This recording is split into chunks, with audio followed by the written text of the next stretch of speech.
Carolina Mendes havia restaurado milhares de fotografias ao longo de 15 anos, trabalhando no Arquivo Público do Estado de São Paulo. Daguerreótipos desbotados, colódios úmidos manchados pela umidade, albuminas frágeis como papel de seda, nada daquilo a surpreendia mais. Até aquela manhã de agosto de 2019. A fotografia chegou em uma caixa de madeira lacrada, doada por uma família tradicional do Vale do Paraíba. O rótulo, escrito à mão em tinta ferrogálica já esmaecida, dizia apenas Fazenda Santa Cruz, 1893. Dentro, protegida por papel seda amarelado, estava uma imagem em albumina montada sobre cartão rígido. Media cerca de 20 por 15 centímetros. O estúdio impresso no verso, fotografia moderna, Taubaté. A cena parecia comum para a época. Um grupo de 8 pessoas posava diante da varanda de uma casa grande. No centro, um homem de cerca de 50 anos, barba cerrada e terno escuro, sentado em uma cadeira austríaca de espaldar alto. À sua direita, uma mulher de vestido negro até os pés, gola engomada, olhar severo. 4 crianças dispostas em degraus de idade. 2 homens mais jovens, provavelmente filhos adultos, de pé nas laterais. E ao fundo, levemente desfocado pela profundidade de campo limitada das lentes da época, um homem negro. Carolina iniciou o processo de digitalização em alta resolução. Scanner Hasselblad, 1200 dpi. Luz LED calibrada. A imagem começou a surgir na tela do computador, linha por linha. Primeiro a varanda, depois os rostos centrais, nítidos, com aquela expressão congelada, característica das longas exposições do século XIX. Foi quando ela ampliou o fundo da imagem. O homem negro estava parado junto ao batente da porta. Usava roupas simples, calça clara, camisa de tecido grosso sem gola, pés descalços. Seu corpo estava rígido, braços colados ao corpo. A posição parecia estranha, não natural, como se ele não estivesse ali por vontade própria. Carolina ampliou mais, 5 vezes, 10 vezes, até os pixels começarem a ganhar forma própria. E então ela viu. Os olhos do homem. Não era apenas a expressão, embora aquela também fosse perturbadora. Era o reflexo. Nas pupilas dilatadas dele, captadas por acaso pela nitidez momentânea da lente vitoriana, havia algo, uma forma, um objeto. Carolina ajustou o contraste. Aumentou a nitidez digital com cuidado, milímetro por milímetro. O reflexo começou a se definir. Eram correntes, não metafóricas, não imaginárias. Correntes reais, de ferro, refletidas na córnea do homem no exato instante em que o obturador da câmera se abriu. E mais, no pulso esquerdo dele, parcialmente oculto pela sombra do batente, havia uma marca circular, uma cicatriz, do tipo deixado por grilhões usados por tempo prolongado. Carolina recuou na cadeira. O coração acelerou. Ela conhecia aquela data, 1893, 5 anos após a Lei Áurea. A escravidão estava oficialmente abolida no Brasil desde 13 de maio de 1888. Mas naquela fotografia, naqueles olhos ampliados pelo scanner moderno, estava a prova física de algo que os livros de história mencionavam apenas em notas de rodapé. Escravidão ilegal, trabalho forçado, mantido em segredo. Pessoas aprisionadas anos depois da lei que deveria tê-las libertado. Carolina pegou o telefone, ligou para o Departamento de História da USP. Precisava de um especialista em período pós-abolição. Precisava de alguém que soubesse ler aquilo que estava escrito, não nas palavras ou nos sorrisos posados da fotografia, mas nos olhos aterrorizados de um homem que a história havia esquecido de libertar. A investigação estava apenas começando. Para compreender o que aquela fotografia revelava, era necessário entender o Brasil de 1893. Não o Brasil dos discursos oficiais, dos jornais da capital ou das leis impressas em papel timbrado, mas o Brasil real, o Brasil das fazendas isoladas do Vale do Paraíba, O Brasil, onde a palavra da lei demorava anos para atravessar as serras e chegar aos casarões erguidos sobre o trabalho de gerações escravizadas. A Lei Áurea fora assinada em 13 de maio de 1888. Com ela, oficialmente, o Brasil tornava-se o último país das Américas a abolir a escravidão. Mas a assinatura da princesa Isabel no papel imperial não tinha o poder mágico de dissolver correntes, abrir porteiras ou apagar séculos de violência estrutural. No Vale do Paraíba, região que durante décadas foi o coração da produção cafeeira do Império, a abolição chegou como uma catástrofe econômica para a elite rural. Fazendeiros que haviam construído fortunas colossais sobre o trabalho forçado viram seu patrimônio humano evaporar da noite para o dia, sem indenização, sem transição, sem qualquer plano de reorganização produtiva. A resposta foi o silêncio. Muitos libertos não sabiam que eram livres, não sabiam ler, não tinham para onde ir, não possuíam documentos, suas famílias tinham sido separadas há décadas, não conheciam outro trabalho além daquele que faziam desde crianças. E os fazendeiros, sabendo disso, continuaram com métodos sutis, ou nem tanto. Em algumas fazendas, mantinham pessoas sob o pretexto de dívidas inventadas, custos de alojamento, alimentação, roupas. Dívidas que nunca podiam ser pagas porque os números eram controlados apenas pelo senhor. Em outras, usavam a violência direta, capangas armados, ameaças às famílias, castigos físicos aplicados longe dos olhares externos e, principalmente, o isolamento. As fazendas do vale eram universos fechados, propriedades de centenas, às vezes milhares de alqueires, dias de viagem a cavalo da cidade mais próxima. Não havia estradas pavimentadas, não havia telégrafo em cada povoado, não havia fiscalização. A República, proclamada em 1889, estava ocupada demais, consolidando-se politicamente para preocupar-se com o que acontecia nas senzalas, transformadas em colônias por decreto verbal. Os juízes eram frequentemente parentes ou aliados dos fazendeiros. Os delegados, indicados pelas mesmas famílias. A igreja, ainda poderosa, pregava obediência e resignação. Quem denunciasse corria risco de morte, e suas denúncias raramente chegavam a alguém que pudesse fazer algo. O Brasil de 1893 era também um país em convulsão. A revolta da Armada agitava o Rio de Janeiro. A economia cambaleava com a crise do encilhamento. Imigrantes europeus chegavam aos milhares, contratados para substituir a mão de obra negra nas lavouras. Uma substituição que não era apenas econômica, mas racial, parte de um projeto deliberado de branqueamento da população. Para os ex-escravizados, a liberdade formal significava, frequentemente, a liberdade de morrer de fome. Sem terras, sem ferramentas, sem educação, sem direitos políticos efetivos, muitos não tinham alternativa senão permanecer exatamente onde estavam. A diferença era que agora o chicote era escondido. As correntes eram trancadas antes de visitas. E as fotografias oficiais mostravam apenas trabalhadores satisfeitos ao lado de seus generosos patrões.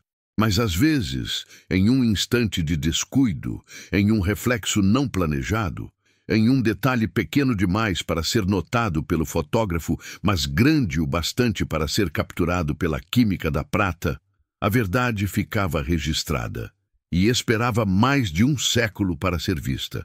O professor Dr. Marcelo Fontana, especialista em História Social da Escravidão pela USP, chegou ao arquivo público 2 dias após o telefonema de Carolina. Trouxe consigo uma assistente de pesquisa, Helena Ribeiro, e equipamento portátil de análise, lupas de joalheiro, medidores de luminosidade, tabelas de datação por processos fotográficos. A primeira etapa foi autenticar a imagem. Helena examinou o papel albuminado, sob luz ultravioleta. A fluorescência confirmou albumina genuína de clara de ovo, técnica dominante entre 1860 e 1890. O cartão de suporte apresentava a marca de água da fábrica Canson, francesa, exportada para o Brasil na época. A tinta ferrogálica do carimbo do estúdio estava oxidada de forma consistente com o envelhecimento natural de 126 anos. Não havia sinais de manipulação digital. A fotografia era autêntica. Marcelo fotografou cada detalhe com câmera macro. Catalogou a arquitetura da varanda, os padrões de desgaste no vestido da matriarca, o modelo exato da cadeira austríaca produzida pela Casa Almeida, Rio de Janeiro, entre 1885 e 1895. Tudo batia. Depois, voltaram ao reflexo nos olhos. Usando software forense desenvolvido originalmente para análise criminal, Helena isolou as pupilas do homem ao fundo. Aplicou algoritmos de deconvolução para recuperar informação óptica perdida na difração da lente. O processo levou horas, mas o resultado foi inequívoco. No reflexo, era possível distinguir não apenas correntes, mas o contexto onde elas estavam, uma parede de tijolos, uma argola de ferro presa à alvenaria e, ainda mais perturbador, a sombra de outra pessoa, alguém segurando as correntes. Ele estava sendo vigiado no momento da foto, disse Marcelo, a voz tensa. Provavelmente foi forçado a ficar ali, imóvel, durante a exposição. A próxima etapa era identificar a fazenda e a família. O carimbo no verso dizia fotografia moderna, Taubaté. Carolina encontrou registros do estúdio nos arquivos comerciais da cidade. Pertencia a Augusto Leal, fotógrafo português que trabalhou em Taubaté entre 1889 e 1902. Sua clientela eram fazendeiros da região. Marcelo e Helena viajaram para Taubaté. No Museu Histórico Municipal, encontraram o livro de registros do estúdio, milagrosamente preservado. Procuraram por entradas de 1893. Em abril daquele ano, havia uma anotação. Fazenda Santa Cruz, família Carvalho Pinto, retrato de grupo, 12 Dalamil Reis, Carvalho Pinto. O sobrenome abriu a investigação. No cartório de registro civil, Helena encontrou a árvore genealógica. O patriarca era Coronel Joaquim Antônio de Carvalho Pinto, dono de 847 alqueires de terra cultivados com café. Casado com Dona Eugênia Moreira Pinto.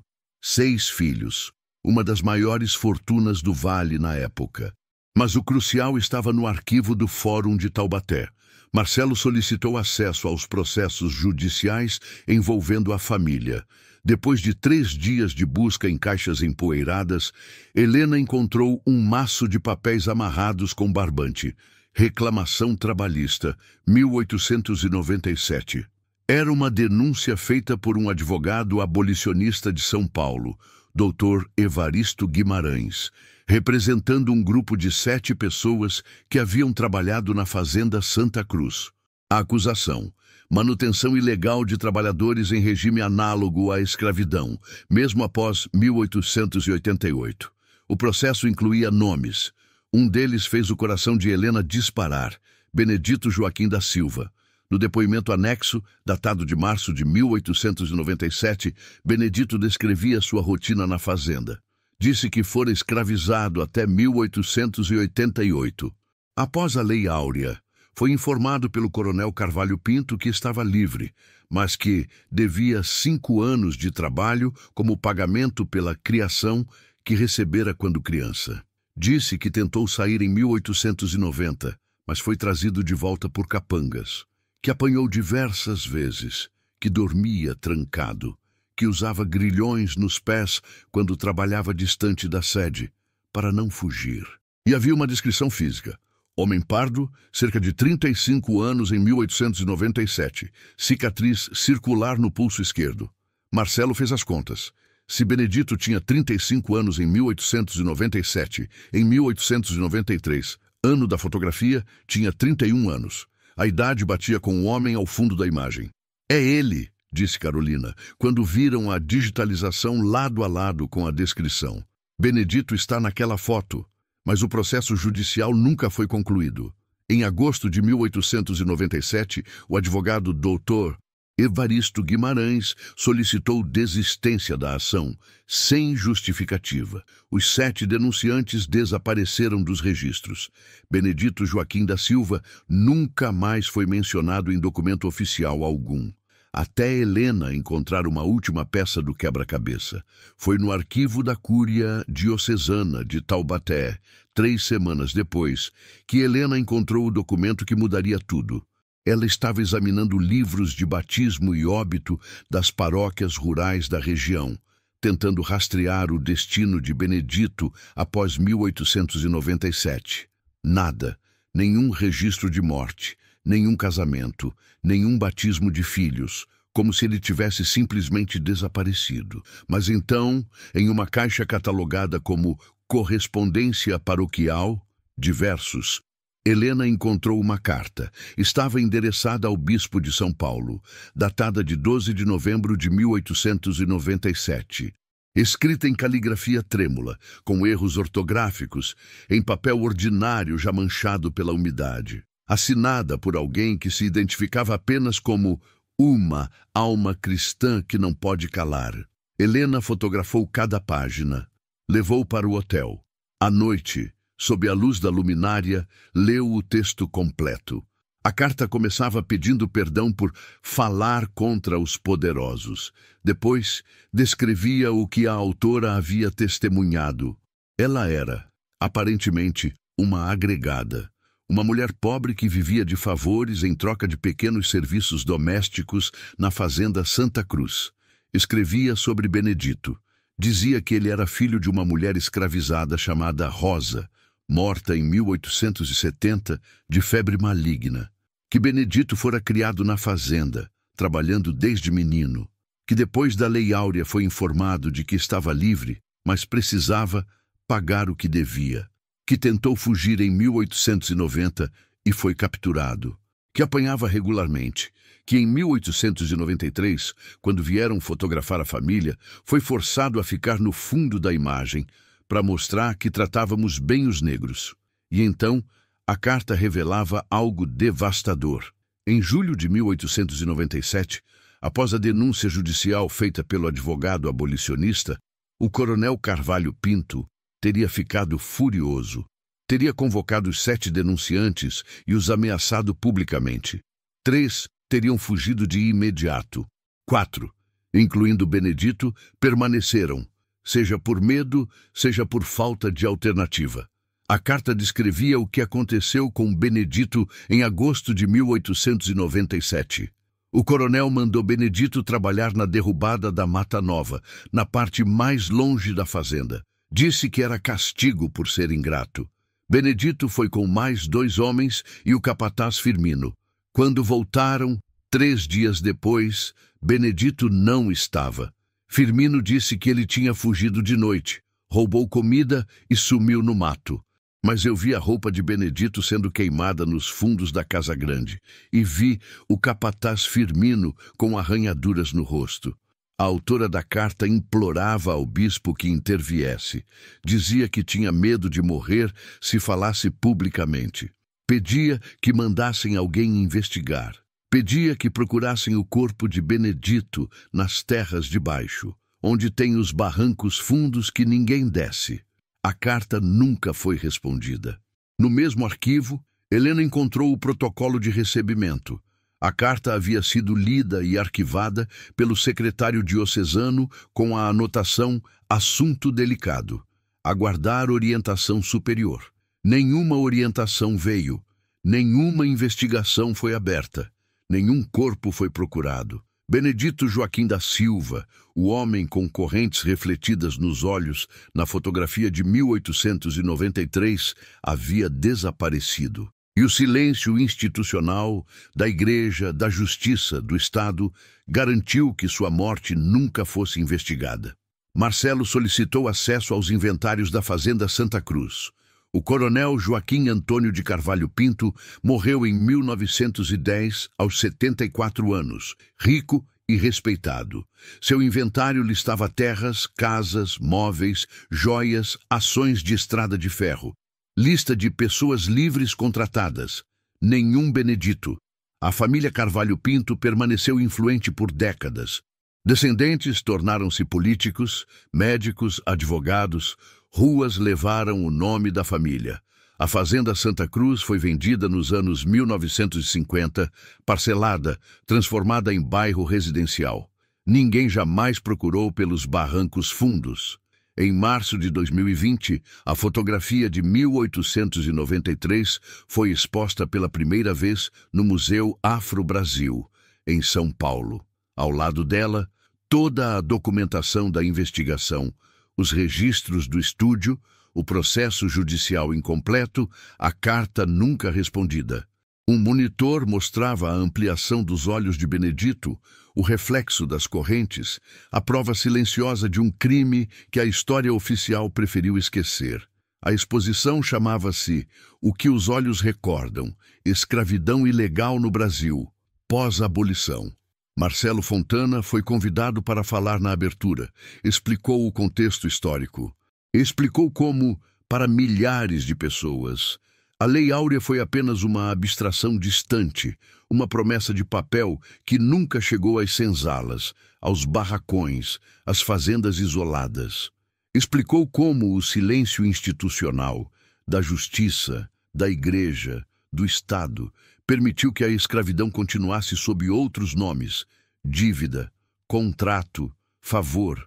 Carolina Mendes, a restauradora que descobriu o reflexo, ficou diante da imagem por longos minutos. Olhou para os olhos de Benedito, para as correntes congeladas no tempo pela química da prata, para aquela prova acidental de um sofrimento que foi deliberadamente apagado dos registros. Quantas outras fotografias existem assim? Ela perguntou a Marcelo. Quantas outras pessoas estão olhando para nós, das margens das imagens antigas, esperando que alguém finalmente veja o que está em seus olhos? Marcelo não tinha resposta. Mas a pergunta abriu um projeto de pesquisa nacional, Olhares Marginais, dedicado a digitalizar e examinar em alta resolução milhares de fotografias do período pós-abolição, procurando por sinais de trabalho forçado, correntes escondidas, cicatrizes de grilhões, expressões de terror registradas por acaso. Até agora, encontraram 37 casos suspeitos. Em 12 deles, foi possível identificar as pessoas ao fundo. Em 5, havia documentação que confirmava denúncias de manutenção ilegal de ex-escravizados. Benedito Joaquim da Silva nunca teve sua morte investigada oficialmente. Nenhum corpo foi recuperado.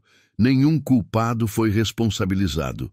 Mas seu rosto, seus olhos, seu reflexo impossível tornaram-se símbolo de uma verdade histórica que o Brasil demorou demais para encarar. A abolição foi tardia, incompleta e, para muitos, nunca aconteceu de fato. Helena Ribeiro, a assistente de pesquisa, localizou 3 descendentes de pessoas que trabalharam na Fazenda Santa Cruz no mesmo período que Benedito. 2 mulheres idosas, netas de ex-escravizados, que cresceram ouvindo histórias sussurradas sobre gente que sumiu após a abolição. Elas visitaram a exposição.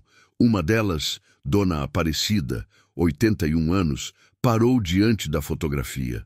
Olhou longamente para o homem ao fundo. Minha avó falava de um Benedito, disse ela, a voz rouca de emoção. Dizia que ele era bom homem. Dizia que ele queria ser livre de verdade. Dizia que sumiram com ele. Ela tocou o vidro da moldura, como se pudesse alcançar através do século de distância. Agora, a gente sabe que ela não estava inventando. A fotografia de 1893 permanece no acervo permanente do Museu Afro-Brasil. Diariamente, centenas de pessoas passam diante dela. Algumas olham rapidamente, veem apenas uma família posando. Outras se aproximam, leem a placa explicativa, observam o fundo da imagem. E algumas, finalmente, olham nos olhos de Benedito, veem as correntes refletidas ali. e entendem que a história não é feita apenas dos que posam no centro das fotografias, vestidos com suas melhores roupas, sorrindo para a posteridade. A história também é feita, talvez principalmente, dos que ficam à margem, desfocados, esquecidos, silenciados.